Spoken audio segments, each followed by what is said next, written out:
Live by Live has all of your favorite music, and you can listen for free. Whether you hit play on one of our hundreds of curated music stations or create your own custom artist radio station, you'll find the music you love on Live by Live. Visit livexlive.com or search LiveX Live in the App Store or Google Play and listen for free now.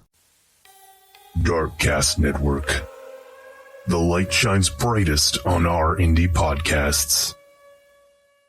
Hi, this is Kelly. And this is Jenna. You're listening to ODFM. Today's episode is One Divulgence From Murder.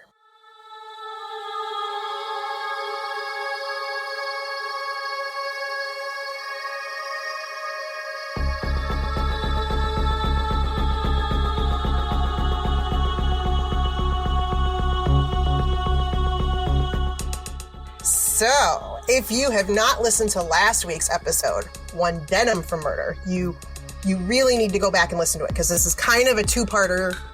They can live separately, but they are very closely tied together. All right. Perfect. So you need to go back, because that case directly affects this case.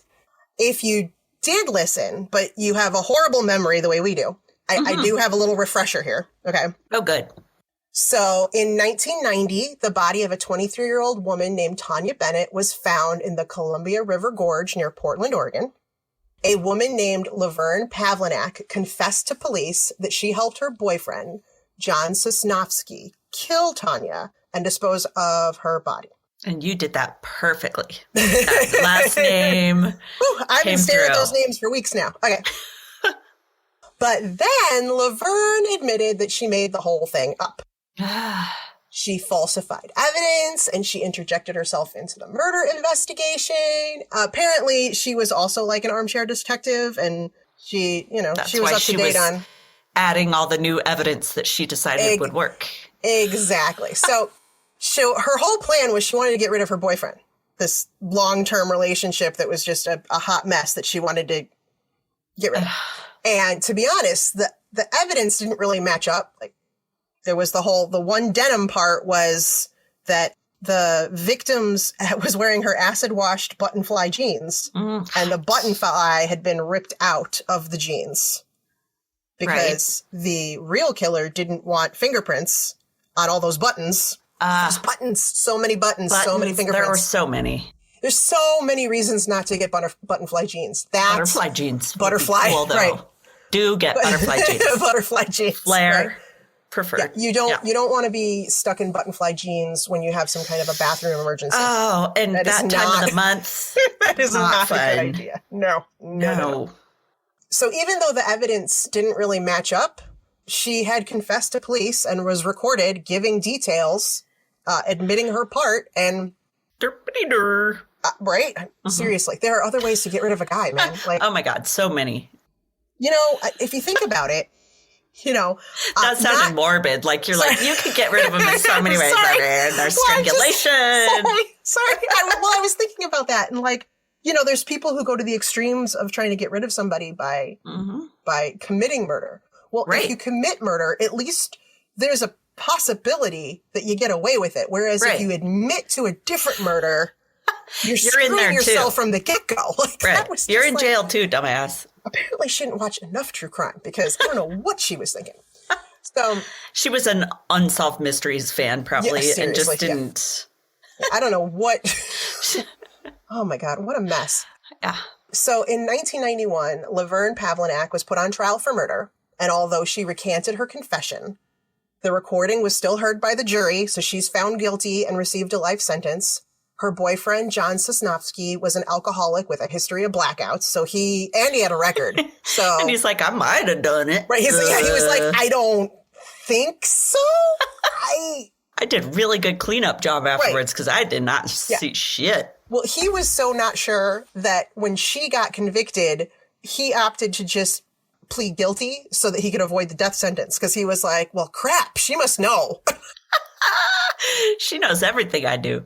Geez, so he got sentenced to life too, right? What I kind of just glossed over a little bit in the last episode was while Laverne was on trial in Oregon in 1991, hundreds of miles away in Montana, someone had written an anonymous confession on the wall of a men's bathroom at a bus depot. Ah, so it was a men's bathroom. Because I know I asked you. I was like, is it a guy's or a chick's? Check. It was a men's bathroom. Oh. And there were two different things. So as I was researching this, there was a lot of like information crossover. So I'm going to give you guys the best that I could come up with, but it's the same general info. So there were two different restrooms where there was a confession. I can't say for 100% which confession was in which bathroom, but it doesn't really matter. Probably not. I believe in Montana, what was written on the bathroom wall was, I killed Tanya Bennett January 21st, 1990 in Portland, Oregon. I beat her to death, raped her, and loved it. Yikes. Yeah, right? Ugh. I'm sick, but I enjoy myself too. Like, that wasn't necessary. You don't need to put personal shit in. Of course, you know, in Montana, that's where all the killers go. So there's probably like 50 others right next to it. He had to stand out from the crowd. Yeah, exactly. Otherwise, no one would notice that one. Right? They're like, Unabomber just talked about how he sent something. No. So then it said, 2 people took the blame and I'm free. Oof. And then under those words, he drew a happy face, a circle with 2 dots and a little curved line. You know, he could get in trouble for that. That is a trademark symbol. And I should know. This whole time. Because I got in trouble for putting something with a happy face on it. So watch out, dude. They're going to track him down probably for that over the murder. Oh, shit. Now he's going to have that to deal with, too. That's a little serious. On top of all this, I'm also getting this is even worse. For, I can't post on Facebook for how many weeks? I don't know. Shit. Well, he still uses that happy face all the time. So he's going to get in lots of trouble. Seriously. That's all I can say. Okay, so a few days later, in the men's room of a truck stop in Umatilla, Oregon, which was still 200 miles west of Portland. So neither of these were anywhere near where the trial's going down. Wow. There was another confession message written on a wall. This one said, January 21, 90, I killed Tanya Bennett in Portland. 2 people got the blame, so I can kill again. And then in parentheses, it said, cut buttons off jeans proof. Ooh. Mm-hmm. And then had the happy face. So it's a good thing he wasn't confessing like now as opposed to the 90s, because it would have been texted and then he could have used the emoji symbol and then Oh, for sure. Apple would have been all over his ass. Oh. This information was given to detectives and shared with Laverne Pavlinak's lawyer, but it wasn't admissible. So this is like while the trial's still going on. It wasn't admissible because it was technically hearsay. There was no way of knowing who they wrote could have gone it. and written it themselves. Exactly. It was just, some idiot wrote this. It just happened that they wrote it in 2 different places. Traveling trucker. The jeans thing was kind of... Yeah, was that public information? I don't know. But, she knew it. Laverne knew it, too. She because did. She tried to turn in a piece of jeans. But was that just because of the warrant and maybe it wasn't... known information? Maybe it wasn't. I don't know. It's known now. I can tell you that. It is for sure out there. This all took place. This was in 1991. Okay. 4 years later. 4 years have gone by now. In May of 1994. I have a hard time saying this one. The Oregonian newspaper. Perfect. Oregonian. Yeah, is that right? Oregonian? Yeah. I practiced that one. You did so good. Instead of Oregonian or something? Yes. I was like, that didn't sound right? No, you're right. I'm not going to say it again. That paper. that one. That one received a strange letter that caught their attention. Mm-hmm. At the top of a piece of notebook paper was a happy face and the words, all 5 of 5. Okay, right. All right, dude. What else? Okay. Then it started with, I would like to tell my story, which didn't really faze them because they got letters all the time. Everybody wants to tell their stories. I have a story to tell. Whatever. What caught their attention was the next few lines, and these I tried to copy verbatim. So it says, I am a good person at times with a question mark. So I am a good person at times? I don't know. Right. I am a good person at times. Is he Yoda? I am a good person at times. A good person. Right. Time. I always wanted to be liked. I have been married and divorced with children. I didn't really want to be married, but it happened. Ouch. Whoops. I accidentally signed that piece of paper and I didn't mean to. I don't know how that happened.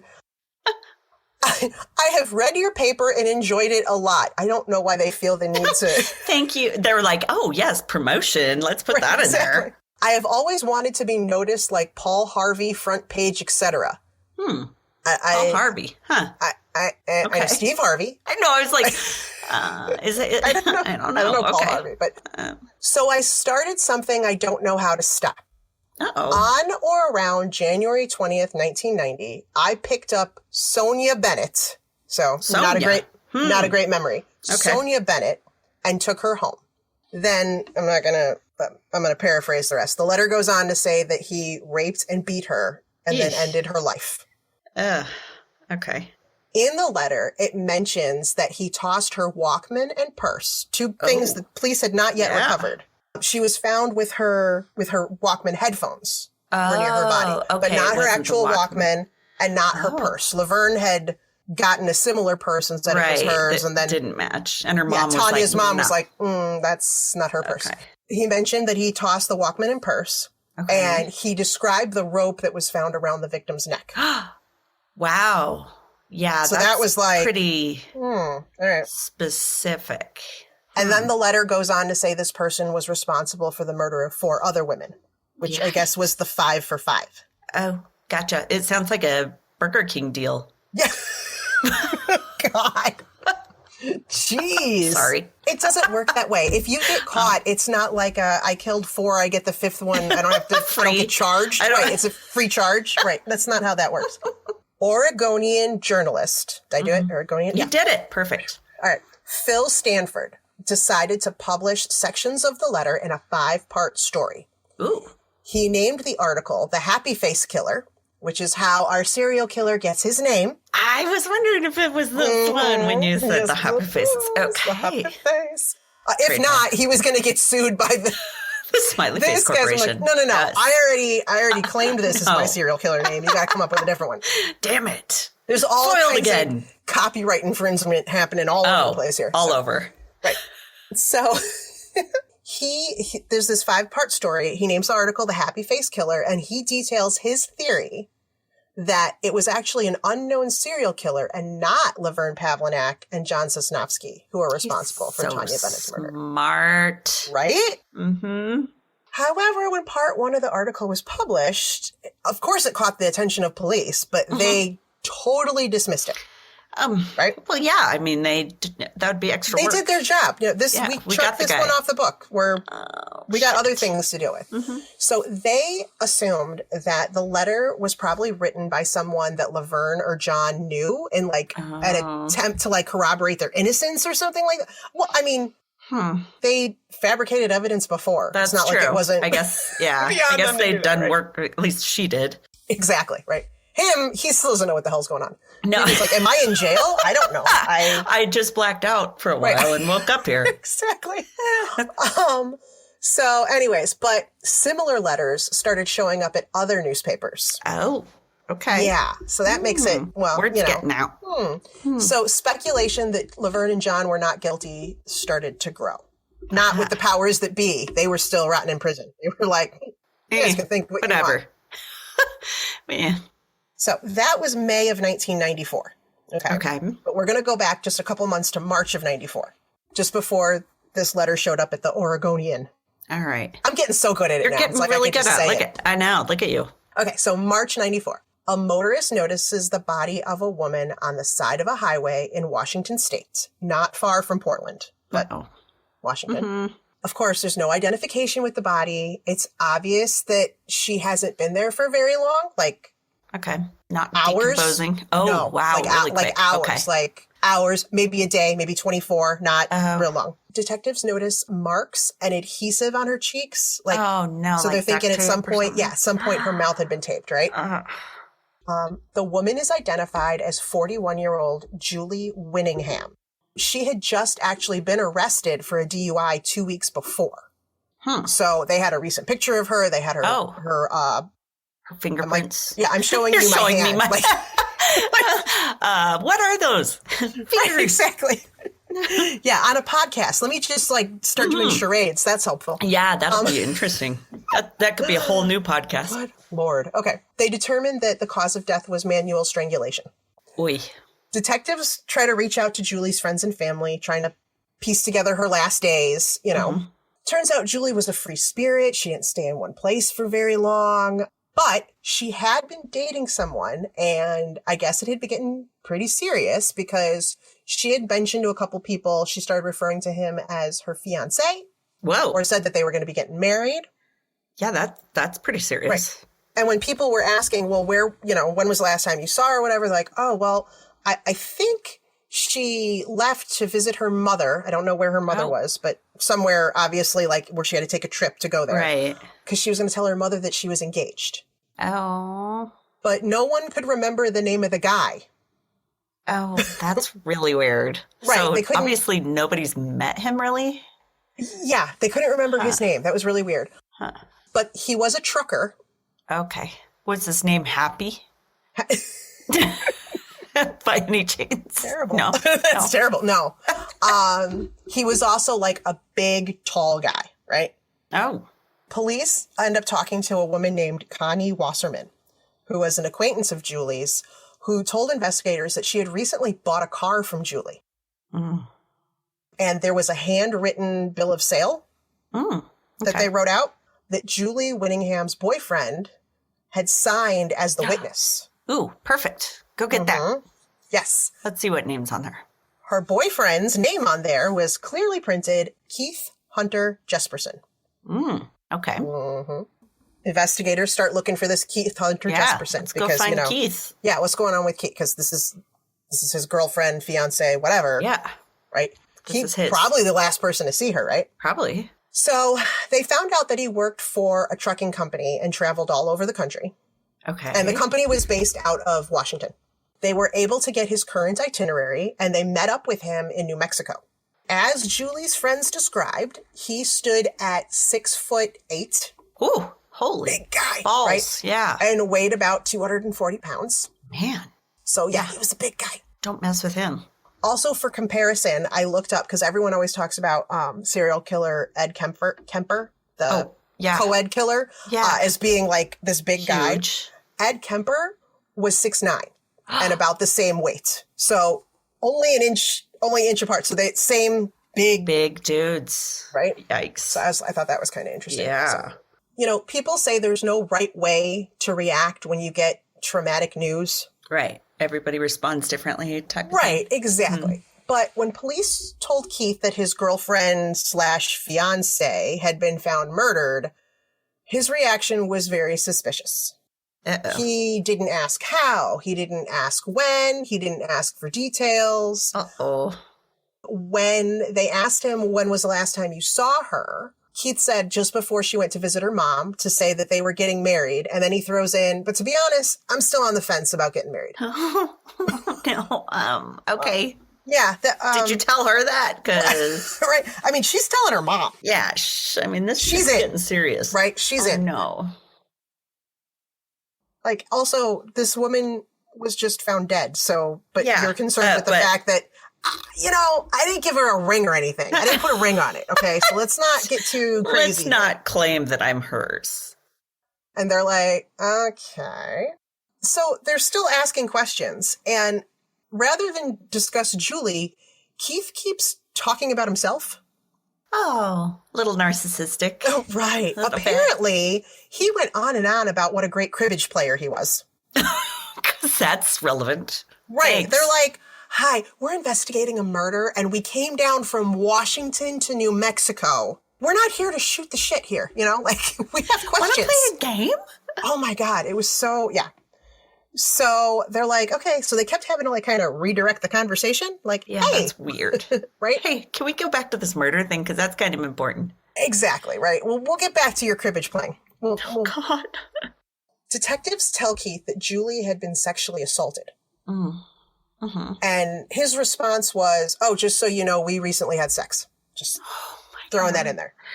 Yeah. Oh, by the way, you might oh my find God, something or, from me in there. Yeah. Right. Or like, oh, how horrible. Or how this is a dare woman I they. love. Yeah. It was, oh, well, FYI.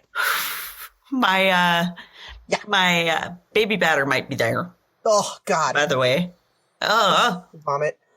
So, yeah, I was like, okay. But although this was all strange, Keith didn't say anything to incriminate himself. Okay. He basically just came off as like a total asshole. Yeah, sounds like You know. Sounds like it. So they went back to Washington, and Keith continued on his route, and his next stop was Arizona.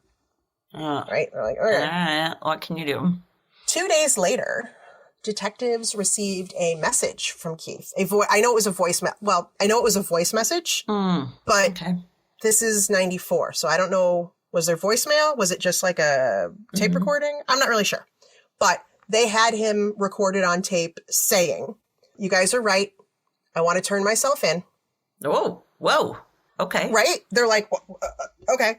And he mentions that since speaking to them, since they came down and talked to him, he had actually tried to kill himself twice and it didn't work. So I may as well go to jail. Right. I got, right. Oh, that was weird. Okay. I gave up.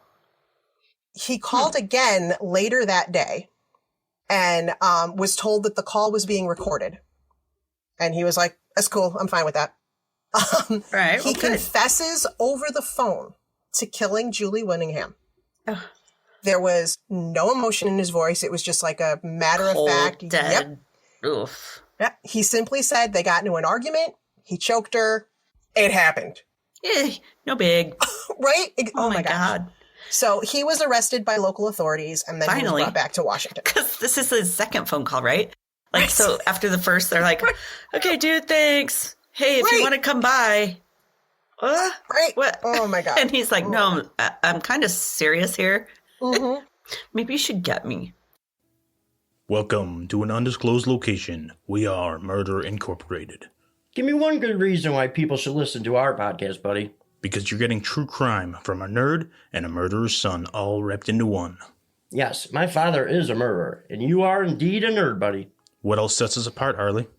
I truly believe our empathy for the victims and their families shines through every episode. Also, 100% of all our listeners have not been murdered. We are Murder Incorporated. I'm going to tell you a little bit about Keith Hunter Jesperson.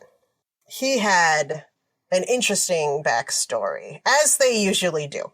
Yeah, they usually don't have that great of an upbringing. Yeah, right. Okay, so he was born April 6, 1955 in Chilliwack. That's a name for you. Chilliwack. Right? That's where they take the chilies out of the ground and they whack. Yeah. Chilliwack. Okay. Chilliwack.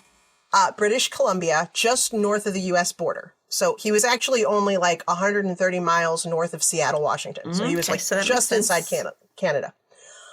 His parents were Leslie, who went by Les. Don't call him Leslie. That's a girl's name. Les. Right. Les. Okay. Les and Gladys Jesperson. All right. They had 5 children, and Keith was smack in the middle. He had an older brother and sister, and then a younger brother and sister. Well, that's the problem. He didn't get enough attention right there. Well, he is like the ultimate middle child. You know how they're like, middle children, like they're like, I get ignored and stuff. Well, oh, totally. He really did. This, yeah. He really did. Yeah. Oh, no. His father was reported to be an alcoholic and abusive. Oh, great. I thought they were supposed to be nice up in Canada. Not this guy, man. I don't know. I don't know. There are stories of Keith being beaten, hit with a belt, and one time he was given an electric shock as punishment. Jesus. Okay, that's pushing it, right? I mean, that's really like... was he hooking him up to the car battery? I don't know, but I'm like, that's crossing the line. So Keith developed unhealthy ways of managing his aggression is, I guess, a nice way of putting it. Hello, hi, Blue. Oh, don't listen to this part, Blue. You're not going to like this. Yeah. Okay. At the age of 5, he started torturing and killing small animals. See, 5, man. That's like the ultimate. Oh, my God. Oh, I know, right? By the time he's 10, he beat up a classmate until he was pulled off the boy. Jesus. And he said he intended to kill him. Oh, my God. He was 10. Wow, dude. Yeah. You need to start looking at home now. Like, this is not normal. Yeah. No. What's going on at home? What's going on at home? But I guess they really didn't have time because then when Keith was 12, the family moved to Selah, Washington. So maybe that's what I mean. Not only did they move, they jumped the country. Moved. They're like, right? We might get caught for something here. Okay. So when I say that Keith was treated differently than his siblings, at some point his parents started charging him room and board, $30 a week. What? What are you supposed to do as a kid? I don't know, but his siblings didn't pay anything. Oh. How does that conversation even begin? Right. Like, I hope for his sake, at least he had his own room. Maybe. Yeah. They're like, well, you're the biggest pain in the ass. You're going to start paying rent. 5 kids, in the 70s. I can't imagine that they had like a 6-bedroom house. No. But I hope if he was paying room and board, like they were at least like, well, you can have the basement or whatever, Oh, poor kid. He had difficulty fitting in and was teased for his size because he was big early. Like he was tall and he got the nicknames Igor and Baby Huey. Oh no. You remember Baby Huey, the cartoons? Huey, yeah. Okay, it was like that giant duck and he had like the bonnet and the diaper. Oh no. He was called Baby Huey. Oh, the worst part is that it was his brothers who gave him that nickname. Oh, and then, great. like, it caught on at school. Like, oh, frick. Yes, right? Siblings can sometimes be even worse. Oh, no. As they moved to Washington, he continued torturing animals. He graduated to setting fires in houses in many areas. Oh, yeah. He was a great kid to have in the neighborhood. Oh, yeah. He had all the signs. Oh, yeah. At the age of 14, he tried to drown another boy at the public pool. Good Lord. Holding him underwater until a lifeguard came and intervened.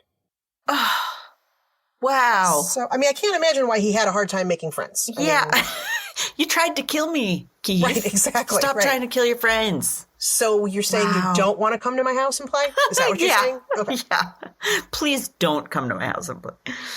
So, shockingly, he didn't date in high school.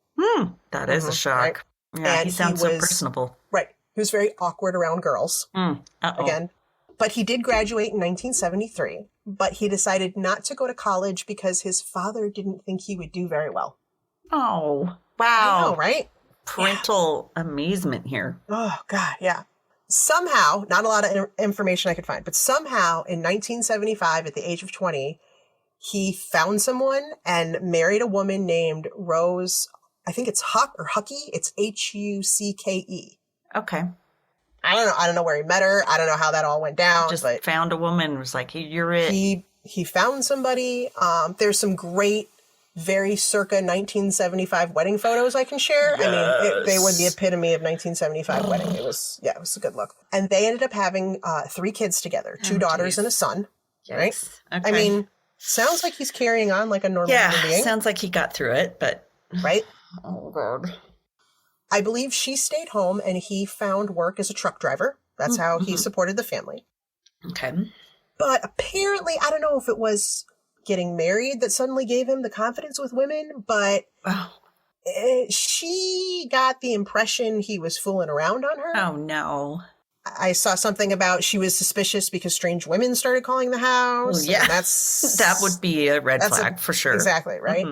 Plus, he's gone on the road all the time. Yeah, you don't know where he is, absolutely. Right? I guess she put up with this for about 14 years. Whoa! Oh. 14 years, right? And then she was like, I'm done. She packs up her kids and she moves in with her parents who live in Spokane, Washington. She's like, nope, I'm done.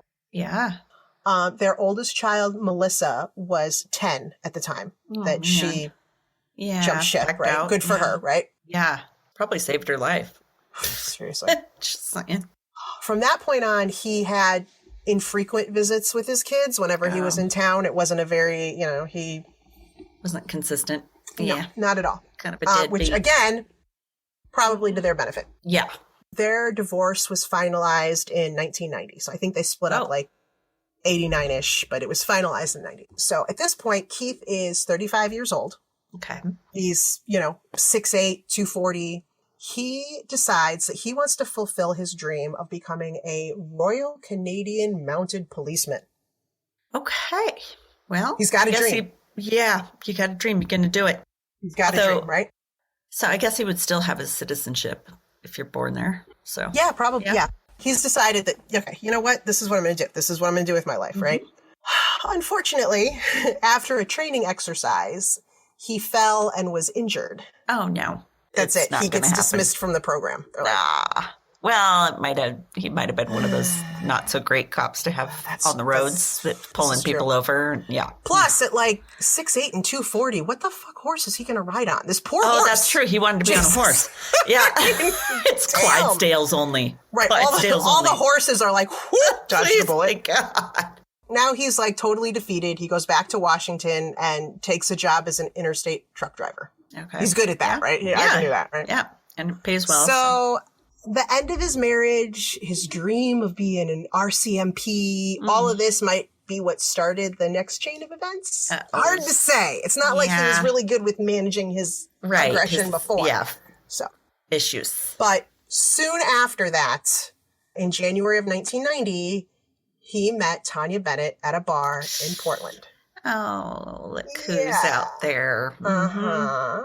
The way he tells it, he met Tanya at a bar, right? Offered to take her to get dinner, but something about, he said he would take her for dinner, but he didn't have cash, so they went back to the house he was renting. Oh, yeah, those are some big red flags. I know, but it sounds like she willingly went into the house, whatever. Yeah, but she was also intellectually disabled, you said. She was, exactly. So she goes probably in the house trusted with him more than she should have. Yes. So things get a little spicy in there, right? And according to Keith, she said something that reminded him of his ex-wife. Like, hi. And he's like, God damn it. Exactly. You're just like her, aren't you? Exactly. Like, right. Yeah. Because that's a reason, right? Yeah. And because of that, he became enraged and started beating her in the face severely.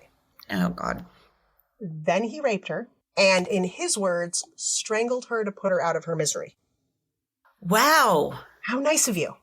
Yeah. Thanks. Oh, wow. He's so giving. If that wasn't cold enough. Yeah.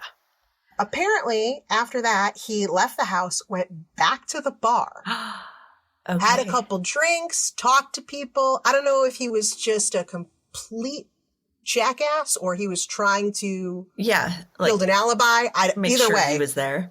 Right.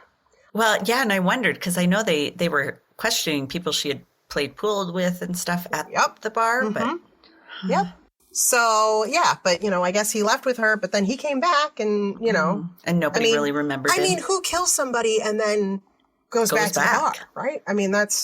Then he went, later that night, he went home and he took her body and he dumped it along the scenic river highway where they ended up finding her. And then in a different location, he tossed her purse and Walkman. Okay. And the next day, he was back out on the road. God, and they never did find the purse or Walkman so far. Nope. So now he has killed who we believe was his very first victim. But he wasn't a serial killer yet. 3 months later, in April of 1990, in a shopping center parking lot in Mount Shasta, California, Keith Jesperson meets a 21-year-old woman who's carrying a baby. Uh-oh. Apparently, she was intoxicated. She had had a fight with her husband. Oh, no. She did an interview years later. She is one of the few people who has interacted with him and lived to tell the tale. Okay, good. So she introduces herself to him, says the baby was her 6-month-old son. Oh. Keith gives his full name. He gives out info about where he here's works. my social security. Right. Here's where he's going. He even mentioned that he was separated from his wife and he missed his kids. So she felt pretty comfortable around him, right? Yeah. Oof. For reasons unknown, she decided to go for a ride with him. Oh, well, maybe if she was intoxicated, she was and sad and lonely. Yeah. Oh, no. With her baby. Mm-hmm. So he drives them to a remote location.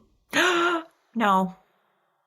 And there's a sexual assault. Oh, God. That goes on for several hours, from what I understand. The baby. With the baby in the car screaming. Oh, God. After several hours, which she doesn't even understand, she doesn't know why, he drives her back to the same shopping mall parking lot and says, "Don't tell anybody about this," and lets her and her son go. Thank God. I wonder if it was because of the baby, maybe. I wonder too. God, I hope I think it was the baby. She immediately goes and reports him to the police, right? Oh, good. Yeah, like, okay, I won't say anything. Bye. Yeah. Wow, full name. The information, right? So it only took a couple hours for him to be arrested at gunpoint in Corning, California. Good. And he's charged with sexual assault. Okay. So he's charged, but then he fails to show up for his court date. So they're like, okay, well, oh, well. No, they did put out a felony warrant. Okay, good. Okay, there was a warrant for his arrest, and he ended up getting arrested in Iowa. Oh. Because, he's trucking all over the U.S., Yeah, truck right? routes, yeah. He had stopped at a weight check station, where they check the weight of the trucks and stuff like that. And they ran his name in the National Crime Information Center database. Yes. So he gets arrested there. He ends up pleading no contest to misdemeanor charges of sexual battery instead. I bet she was real thrilled that he could do that. Thanks. Yeah, right. Mm-hmm. That's all I get out of this. Okay. Unfortunately, this didn't deter him. Nope. Well, I just have to do better next time. Exactly. Instead, he just changed his strategy. Oh, God. He began to target women at truck stops, transients, prostitutes. People who are harder to track. People who are harder to track. Yeah. People who are less likely to be missed. Oh, God. Yeah, right? So Keith Jesperson spends the next 5 years traveling across the U.S. in his truck, getting paid to hunt his victims. He's getting better at picking his victims. Oh, God. But just because he's good at that doesn't mean he doesn't want credit. Oh, of course. I mean, he's a little narcissistic, sounds like. Which is why he started writing letters to news outlets. God, this sounds familiar. Yeah. In one letter, he admits to killing 5 women in Oregon and 1 in California. And here's some of what was in that letter. I feel bad, but I will not turn myself in. I am not stupid. Oh. Okay. I'm glad you're not stupid. Right. Oh, also, the rest of this, there's like parts where they, where they notate because he misspelled words. Oh, right. So, but he's not stupid. He's not stupid. He just can't spell, which I can relate to. He goes on to say, this is not even proper English, in a lot of opinions, I should be killed, and I feel I deserve it. My responsibility is mine, and God will be my judge when I die. Oh.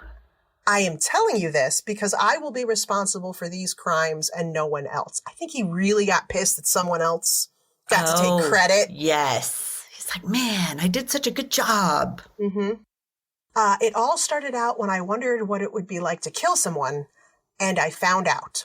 Oh. What a nightmare it has been. For you. Yeah. How awful for you. But then he ends the letter with,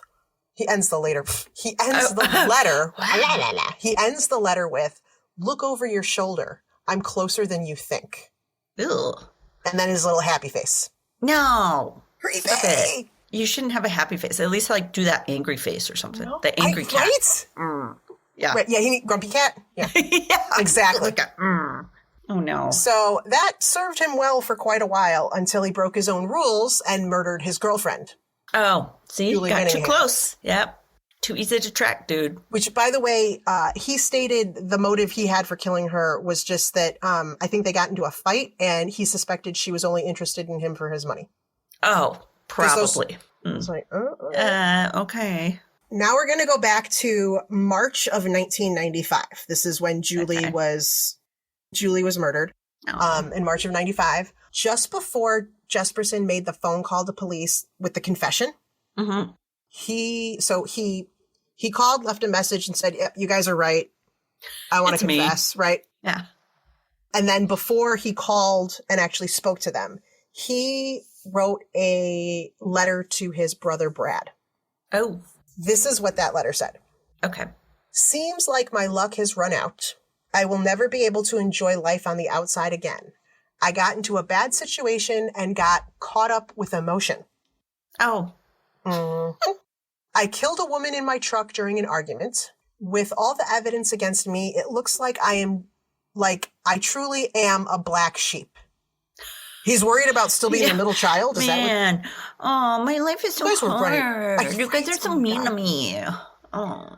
He goes, the court will appoint me a lawyer and there will be a trial. I am sure they will kill me for this. I am sorry that I turned out this way. I have been a killer for 5 years and I have killed 8 people.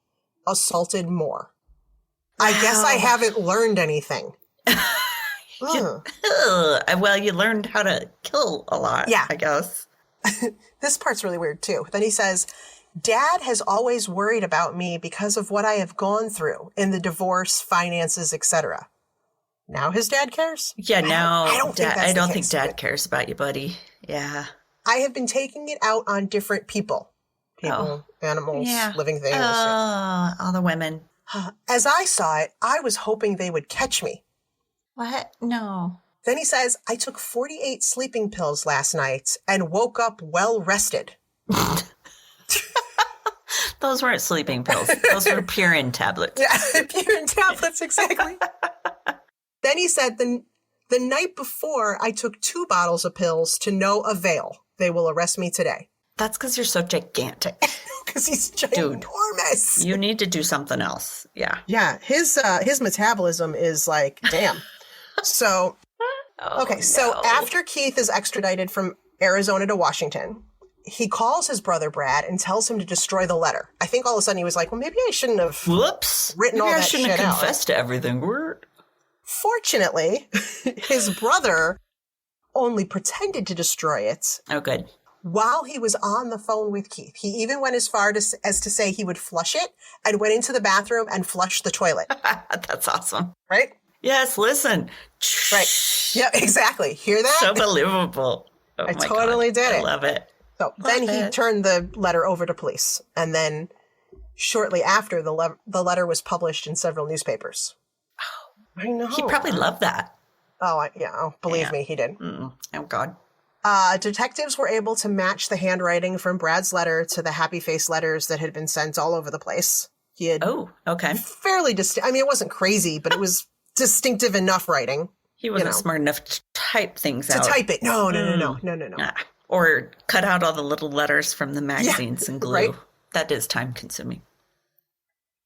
Jesperson was appointed a lawyer named Tom, I think it's Phelan. It's Phelan, but I think it's Phelan.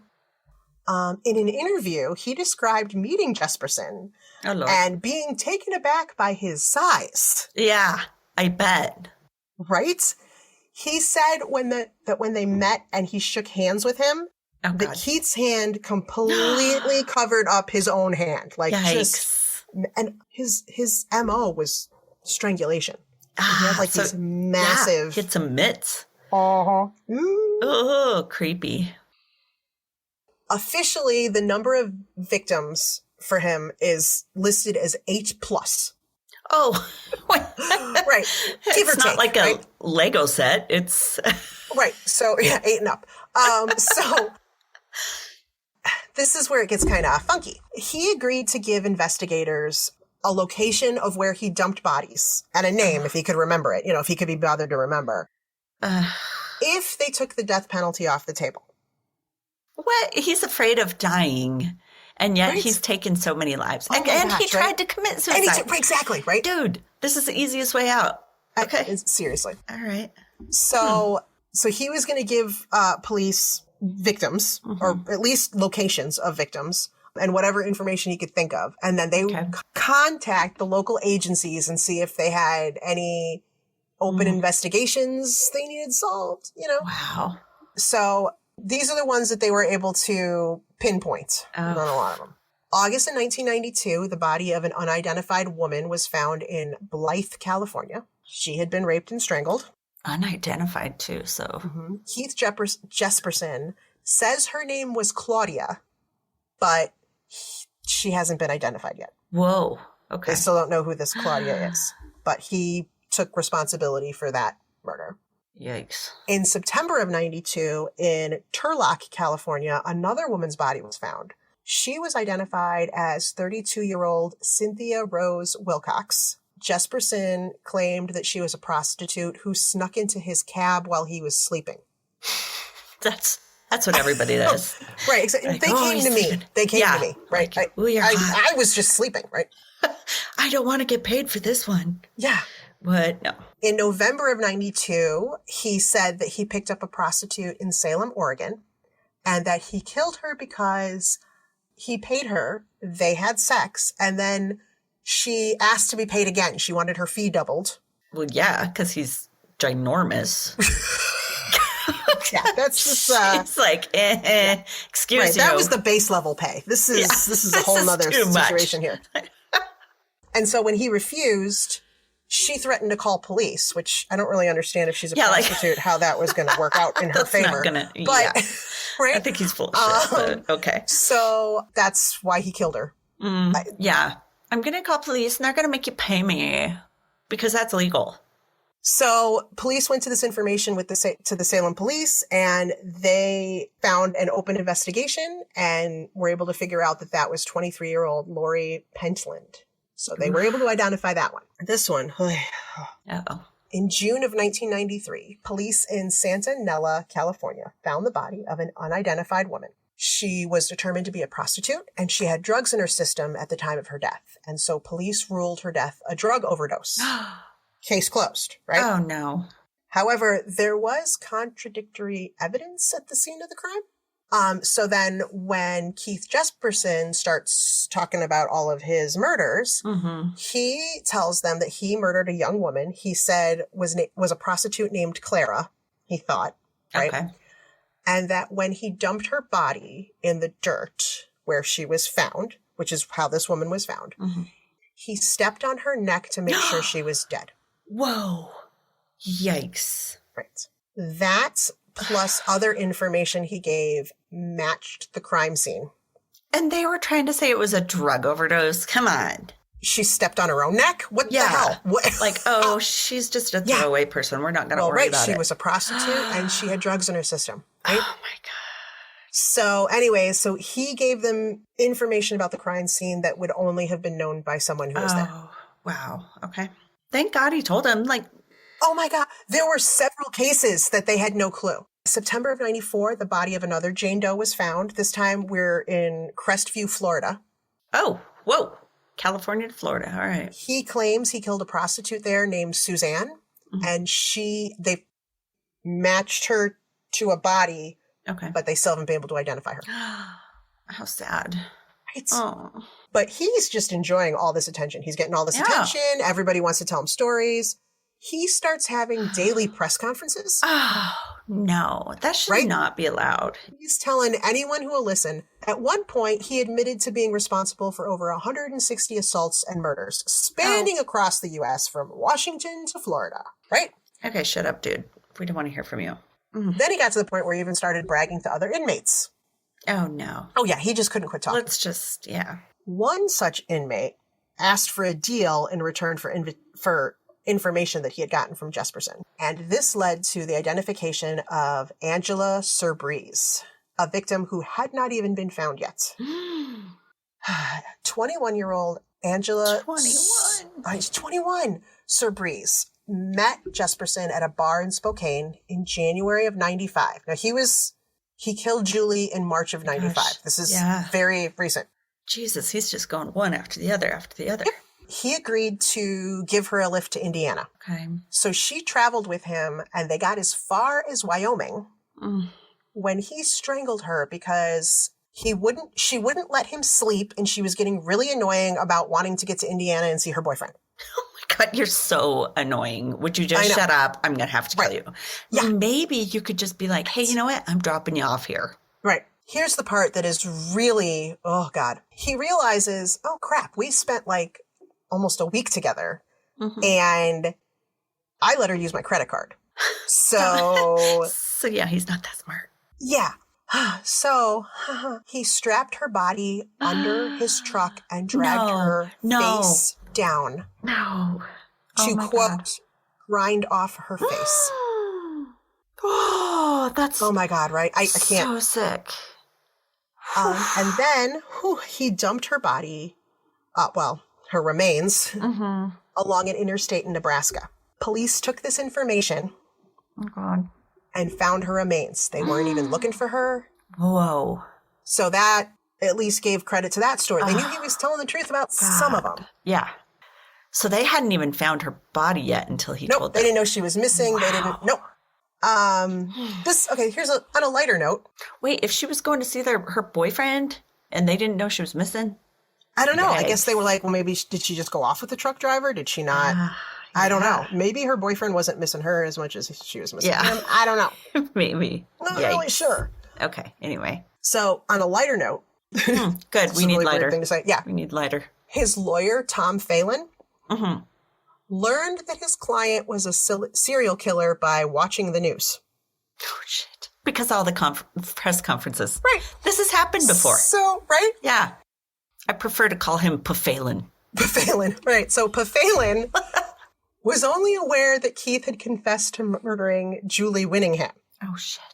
And when he found out, he told Keith to, shut your trap, man. Shut up, man. But no. No. To the point where he had to get a gag order for his own clients. He's like, remember that you said you didn't want the death penalty? Dude, he was probably like, you know what? Is it too late to say no to this case? Can I bow out? He's probably like, one of those that are appointed, so he can't. Yes. He's just like, oh can I get fired? What can I do to get fired? What do I need to do to get off this case? Oh, no. Now, remember Laverne Pavlinac and John Sosnovsky? Oh, yes. Right. So they're already convicted and serving time for Tanya Bennett's murder. And Keith is saying, no, that was my first murder. That was my murder. He I wants want the credit. this. Yeah, exactly. Give that to me. So they needed some kind of evidence to tie him to the murder. Mm-hmm. Yeah. He was like, all right, well, I can tell you where I tossed the purse and the Walkman. Perfect. Do it. Yep. And police finally found those items 5 years after Tanya's death because he told them where to look.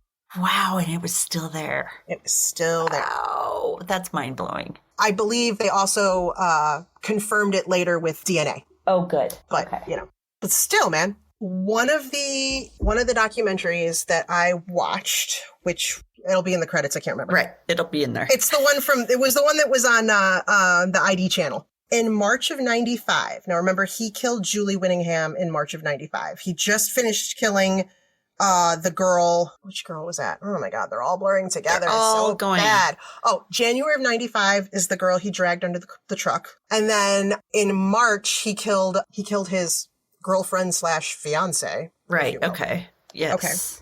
Okay. In March of 95, most likely, I believe it was the weekend after Julie was murdered. Okay. A woman named Kathy Jones tells a story about how she met Keith Jesperson at a weekend cribbage tournament. Remember how he was so good at cribbage? Like he's like a master. Master. So of course he's at tournaments. So he comes up and starts talking to her. She gets the impression he's hitting on her. And at some point when they're talking in between rounds or what have you, he mentions that he has some jackets that were his sister's in his truck. And they don't fit his sister anymore. Maybe she'd like to have them. Right? And she's like, okay. All right. Well, bring him in or whatever. And he was like, no, you should come out to my truck and see him. And she was like, yeah, I'm not going to do that. So she had a bad vibe. But he kept bugging her like all weekend. She said like she would be playing and either he would be behind her or she'd look up and he'd be watching her from across the room. And she was like, oh, this guy. So finally he was like, the jackets, do you want the jacket? And she was like, fine, let's go see the jackets. Yeah. Right. This must be spectacular fucking jackets. Spectacular jackets, right? All right. So she goes out to his truck. He insists, take these jackets. And she was like, she looked at him and she was like, they were nice jackets. She's like, one was just very much not my thing. And the other one, she's like, well, I'll take this one, but I don't really want that one. And he's like, no, you have to take them both. And she's like, all right, but I'm telling you, like, I'm going to throw this one away. I don't want. He's like, fine, throw it away. Whatever. Oh, no. And so apparently at the following cribbage tournament, like whenever the next big tournament came around, she goes to the tournament and everyone's talking about, well, did you hear about that guy that played at the last tournament? Keith Jesperson, who was like arrested for being a serial killer and blah, blah, blah, blah, blah. And she's like, what? And they realized that he had killed his last victim just before this tournament. And she's like, oh my God, I probably have her jacket. Oh, that'd be horrifying. What could have happened to her? Holy shit. Totally. Like, why did he let her go? Right? Very weird, right? She could be tracked, maybe. Yikes. Maybe that's it. Like, and he'd been seen with her all weekend and everything. And okay. You know, I don't know. Being a little smart about something. Yeah, but isn't that like, oh my God, right? Shivers. Oh, creepy. Jesus. Okay. I need to be less nice to people, I realize. Seriously, right?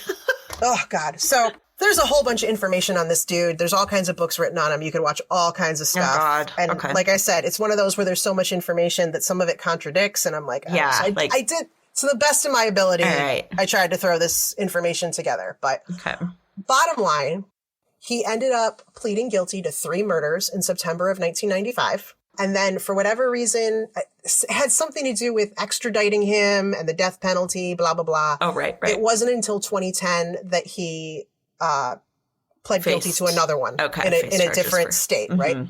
Presently, he is 66 years old, and he is serving 4 consecutive life sentences at the Oregon State Penitentiary. He's still there. Apparently, you can write him. No. There are things about write me here, and he signs everything with a smiley face. He should really get that trademarked. No. Yes, let's send that to the Smiley Face Corporation. Yeah, he's completely embraced his whole smiley face, or happy face. I'm sorry. 2 different things. Please don't sue me. Happy face. He's embraced the whole thing. His eldest daughter, Melissa, her full name is Melissa G. Moore. Oh, this poor girl. I know. She published a book in 2008 called Shattered Silence, The Untold Story of a Serial Killer's Daughter. Oh, okay. She's been on Oprah. She's been on Dr. Phil. She's done 2020. Wow. She has told stories about how, as a child, she witnessed her father torture and kill stray kittens. Lord, no. That's got to mess a kid up. Oh, God, right? Oh, babies. In an interview, she said, quote, I loved my dad, but I didn't really enjoy being around him. Okay. He made me anxious. Yeah. Like, you know how like kids and dogs, they can sense shit. Right. You don't mess with that. Mm-mm. She said, he never molested or beat any of us. It was just a feeling that something was building. That he's a danger. Yeah. Seething beneath the surface. This part, oh my God. I had once tried to articulate it to a school counselor, but it didn't come out right. So I guess they didn't. Poor baby. So nothing happened. Yes, because how do you put that into words? Right? She said he would leer at women in public and make lewd remarks about them and harass them. Oh, great. So then she's like, so this is how women get treated. So right. In 2018, the podcast network How Stuff Works released a 12-episode show called Happy Face that featured interviews with Melissa and talked about her childhood and her father, which I listened to like when I was first getting into like podcasts. I listened to it. It is really good. You should listen to it. Okay. She's gone on to do other things in true crime and stuff, but that was what a way into it. That's actually how I learned about him. Was I found that podcast and I was like, who is this guy? He had links at one point. They wondered if he was responsible for some of the Green River killers. Yeah. Because he drove a truck. Right. Went up and down, I think it was I-5. Okay. Between like California, Portland, and Washington and all Washington, you know. Interesting. I don't know what happened, but they talked to him about that. And I don't know. I mean, I don't know. He could have been responsible. I mean, seriously, in places, it like says 8 confirmed victims. Like they don't. 8+. And of those 8, I believe at least 3 of them, they haven't been able to identify. They just, they just felt like there's a body and, you know, he matches up with it, but we still don't know who that person is. Wow. Hopefully the genetic research. Yeah. Oh, yeah. Right. So, So that is the Happy Face Killer. Oh, the other thing is that, so I couldn't do this as one denim part 2 because no matter I waited to find like, when he was going to talk about the buttons, the denim. Like, here it is. No. And then I started just looking for that specifically. And I couldn't find, all they would talk about was how Laverne fabricated evidence. And I'm like, what happened to the denim? Oh, yeah. I still don't know what happened to it. You could probably write them and find out. Oh, fuck no. I was like, okay, somebody write him. I don't want to. And then tell us what he says. He would write me back. Oh, no. Creepy. No. We don't want it. Oh, P.O. boxes. That's what P.O. boxes are for. That's what P.O. boxes are for. Yep. All right, I have a ton of sources. Sweet. Which it got to the point where it was like, I got to stop looking stuff up because I'm getting confused. And I won't have this episode ready for like a year. So I had to be like, we got to back up a little bit. TMI. All right. If you want to do a deep dive, there are books. Go for it. I bet. So, all right. So my sources, of course, Wikipedia, Murderpedia, Oxygen.com, Ranker.com. There was ChicoER.com. That was like oh gosh, what was that called? It was a newspaper from the area that Chico, the woman was in. California or something. Yes. She's the one that got away with the baby. Wow. Oh, yes. She told her story like 20 years later in this newspaper. Okay. Biography.com. And then this all started because I saw the 2020 episode, Sincerely the Happy Face Killer, which was season 44, episode 5. And I got dragged into the whole Laverne story. And then I was like, whoa, it's about a serial killer, So yeah, they pulled me right in. I have to watch that. Yeah. And then I watched the ID channel documentary, The Happy Face Killer, Mind of a Monster. And I mean, I believe there is like a snapped on him. There's like monsters in my family. Like there is. Oh my God. I had to stop. Yeah. I was like. Too many. It was like if I wanted to like report on like Ted Bundy, where would I start? Well, where would you like to begin? Right. Allow me to list the I just had to be like, okay, that's it. I'll start small. So if anybody ever gets any information on what happened with the freaking buttons and the jeans, I would love to know. Yeah, if you end up writing him, please tell us, but don't give us. Don't give him our names. Told you. Yeah. Right? Yeah. Don't tell him my name for sure. Right. Jenna did the story. Shush. Oh my God. Right. That's a good story. Thank you. Whew. All right. So there we go. Yes. Oh, and we should tell people about the live we're going to do. A Galentine's special. Yeah, Galentine's. Yeah, the Galentine's special. What, February 13th? February Sunday. 13th. Right, exactly. 6:30 Mountain Standard. And we've never done a live show, so... This will be interesting. We promise nothing. No, but apparently you get to comment and we can see it as it goes. It's going to be through Fireside Chat and you'll have to download the app to be able to watch it. So yeah, but it's a free app, so it's cool. Free. It'll be free for you. You can comment. Right, it'll be awesome. So we're going to see what happens. We're going to do some... improv. How is that different than what we're doing right now? It's not. It'll be super fun and we're going to do some kind of... I don't know, Valentine's-y type stories, which you get out of here. It's going to be fun. Anyway, so yeah, join us February 13th. We'll put it on all our socials so that you know how to get the link and all that good stuff. All right, well, so come back next week for another fun episode. Oh, yeah. Hey, Oddies. Thanks for listening to another episode of ODFM. If you're a longtime listener, hey, we cannot thank you enough for your continued support. And if you're a new listener, thanks for giving us a try. If you like us, please drop us a like, subscribe, or rate us so we can share our stories with more people around the world. And if you'd like more information, like links to our podcast and socials, along with our Patreon fan page, those links are all on Linktree under ODFM Podcast. That's linktr.ee/ODFM Podcast. Side note, you guys, we're obsessed with fan art, and we love making things with it, like stickers for our fans. So if you'd like us to use your designs, send it to us at odfmpodcast@gmail.com, and if we use your design, we'll be sure to send you a sticker. Thanks for listening to another episode of ODFM, hosted by Kelly DeVries and Jenna Swanson. Production and editing by Kelly DeVries.